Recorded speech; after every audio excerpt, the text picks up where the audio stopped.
Hi, it's Georgia from ANZ Wealth, and I'm introducing to you Jessica Gwynn from Client Kiosk. Today we're going to be talking about how to get the most out of LinkedIn. Now, by now I would hope you have a very good LinkedIn profile, because the financial services industry has certainly been talking about it for a long time. But how do we take it to the next level and get some business out of it? Jess? Probably the easiest and quickest answer for how to get the most out of LinkedIn is lean in. It's something that, while you can look at it sort of 1 or 2 minutes a day, if you spend maybe more like 5 to 10 minutes a day on it and really start to personally connect with people on there, you'll find that you'll reap rewards really, really quickly. So what do you mean personally connect with people? How do we take that from what we're doing now to that personal connection? Things like joining groups, and it doesn't always have to be about work, so you can join groups about financial planning, about the financial services industry, but you can also join groups about things that you love. So if it's boating or fishing or that sort of thing, have a look. You'll find that there is a group for pretty much anything that you can possibly find on LinkedIn. Join it and then just chat with people. You don't have to always be selling your message on LinkedIn to actually create business. Just personally, as we say, connecting, so me talking to you and chatting over LinkedIn will eventually gain you business. Okay, so I get that. I get that building up personal connections can be beneficial.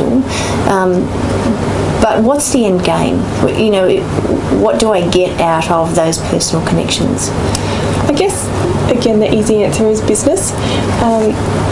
But can I stress that you shouldn't go in with the mindset into a conversation with someone that you're trying to get something from them.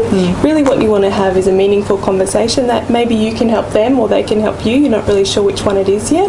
But eventually, when you have enough conversations with people, there will be someone who needs your services, and that's the end game, is business. Okay, I get it. So it's the telling, not selling. Exactly. So is it what we do is we go out there and do we look for conversations, or do we start conversations and then engage? How does it work best? Both.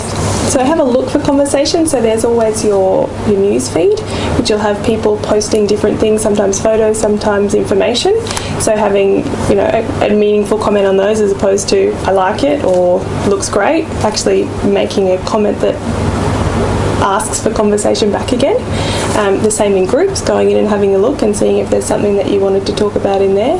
And then alternatively, doing the same, starting a conversation, asking an interesting and meaningful question of the group that you wish to talk to. So be it in your status, in your newsfeed, or in a group as well. Okay, I get it. So once you start to join some groups that you affiliate with and that demonstrate your core value proposition, then join those groups and start building up relationships and building yourself as the expert. I get that.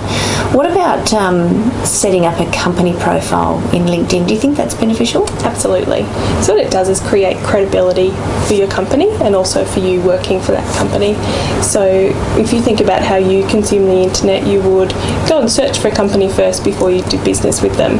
If you can find on LinkedIn their company page, which can allow you to do things like add videos, add products and services, and be quite specific about the message that you put out there, you're more likely to do business with them. So it's the same for you. Okay. All right, there's some good tips today. Jess, are there any final tips that you can give us to get the best out of LinkedIn? Probably the latest update in LinkedIn of a couple of months ago. You can add videos and almost slideshows and sort of things to your profile or your company page. Highly recommended that you have a look at that, because it gives people more of an opportunity to see what you can do. Okay, great. Well, some good tips from Jess on LinkedIn. Now, the other thing that I would suggest that I've done with some of my advisors is you can outsource some of this. So that's actually something in another podcast and video that we're doing shortly on how to outsource. But thanks for today, Jess. My pleasure.